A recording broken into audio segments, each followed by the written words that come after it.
isso. Cristiano Beraldo com a gente lá nos Estados Unidos, também trazendo as repercussões na América do Norte em relação a esse conflito. Os Estados Unidos têm muitos judeus, uma comunidade judaica enorme, sobretudo Nova York. Há quem diga que os judeus comandam Nova York, né? Muitos, inclusive, são banqueiros, donos de grandes organizações, empresas. Agora, Beraldo, como você tem avaliado o posicionamento dos países, os organismos internacionais em relação ao conflito? Esse aspecto, há uma certa confusão de quando se utiliza a pauta palestina para evitar uma comunicação mais dura, mais incisiva? Porque é preciso separar, né? Ataque terrorista é uma coisa, debate de uma pauta palestina é outra, mas que, por enquanto, ela vai ficar de lado. Exato, que em momentos graves como esse, é muito difícil você ter um órgão como a ONU, por exemplo, tendo uma visão única, né? Porque ali todos os países estão representados e esse conflito em Israel, ele claramente tem dois lados. Você não vai ter um posicionamento claro ali de um apoio muito forte. Então, os países acabam se posicionando por si só, porque é muito grave. Quando você tem esse tipo de ataque no seu território, onde as famílias do seu povo são assassinadas, a iniciativa, a reação, ela tem que ser muito forte, porque é uma visão de que você precisa proteger a sua casa, né? A gente fizer uma associação, não é para a gente passar aquela mensagem que o ladrão ele não pode chegar ali, abrir a porta da nossa casa e vir nos roubar. Então a gente põe grade, os prédios contratam segurança, colocam câmeras, as pessoas se armam para proteger as suas casas e assim vai. Só que tem uma diferença, Caniato, na reação quando a gente olha o histórico dos países. Os países europeus que passaram por guerras, tiveram as suas cidades invadidas, destruídas, as suas famílias, membros da família assassinados, e isso vem de algumas gerações, é uma memória ainda muito presente. Você vê que há um determinado tipo de comportamento. Mesmo nos Estados Unidos, que teve guerra civil, que foi atacado em 11 de setembro de 2001 de uma forma jamais vista antes, onde aviões foram usados como mísseis para atacar os Estados Unidos. Tem um exército muito forte que sempre se posiciona nos conflitos internacionais, porque os Estados Unidos têm um propósito muito específico de organização geopolítica, tem seus interesses econômicos naturalmente, mas também tem suas alianças militares que são muito bem estabelecidas. Quando a gente olha para o Brasil, a gente vê uma realidade completamente diferente. Basta ver que o Brasil é um país que vive em guerra, né? Nós temos, por parte do tráfico de drogas, das organizações criminosas, um domínio muito grande do cotidiano da população brasileira, que aprendeu.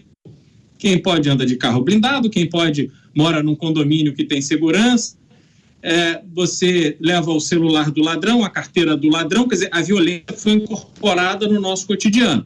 E a gente passou a naturalizar algo que não poderia jamais, nunca ter sido naturalizado, nem pela população, mas, sobretudo, pelo poder público.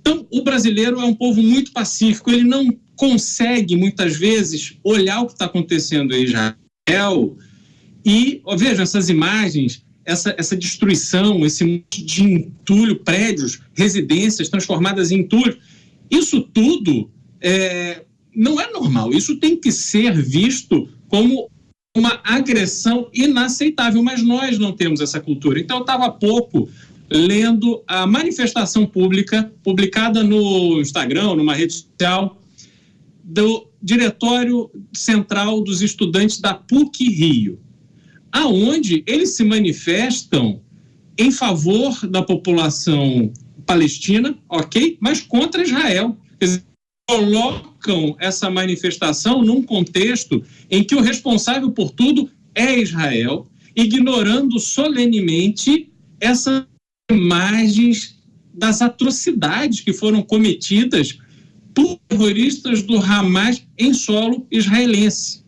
E aí a gente precisa entender por que jovens que se estudam na PUC do Rio de Janeiro é porque vêm de uma família classe média alta, tiveram oportunidade de aprender, de se informar, de criar uma referência mais ampla do mundo, mas mesmo assim preferem ficar numa visão míope, que, enfim, atende a algum tipo de conveniência e talvez até social, mas que representa uma ignorância absurda em relação ao que está acontecendo entre Israel e o Hamas.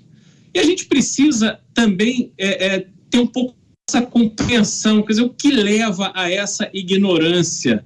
Como é que pode a gente se distanciar tanto de um sentimento que é o sentimento de defesa do seu país, de defesa do seu povo? Veja quantos filmes já foram produzidos retratando a realidade de grupos do exército americano que invadiram algum país em guerra, muitas vezes para resgatar um corpo. Não é nem um prisioneiro, um corpo.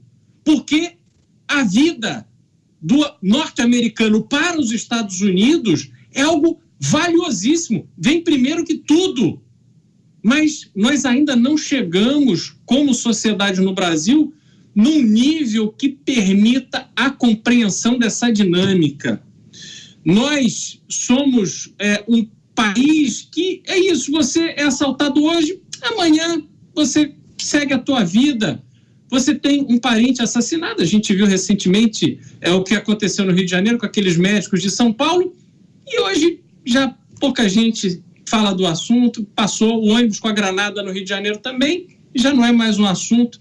Enfim, a gente precisa aprimorar, avançar o nosso sentimento de amor à nossa pátria, amor ao nosso povo. Isso não tem nada a ver com política, isso tem a ver com um sentimento necessário para que a gente se identifique como uma nação forte e que a gente tenha condição de defender o nosso lugar no mundo.